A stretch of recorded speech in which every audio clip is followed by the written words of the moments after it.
আমি সিনাতপুর স্কুলের একজন স্টুডেন্ট নাম সাকিব মিয়া। আমরা আজকে যে এই আন্দোলনটা করার কারণটা হলো গিয়া আমরা সিনাতপুর স্কুলে 2 দিন পরে গত আমরা টিচার বন্ধ হয়েছে রামদেবনাথ সানডে দেওয়ার পরে কয়েক মাস হবে, 2.5 মাস গেছে, তারপরেই সানডে বদলি করে অন্য স্কুলে নেওয়া হয়েছে। তার আগে ওনার টিচারে নেওয়া হয়েছে, বাট বেশি দিন রাখা হয় না।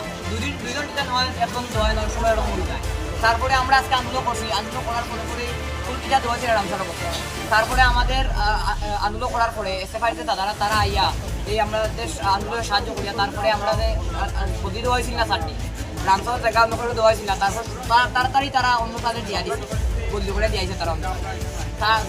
তারপরে আমরা যে এই জিনিস মাতলাম।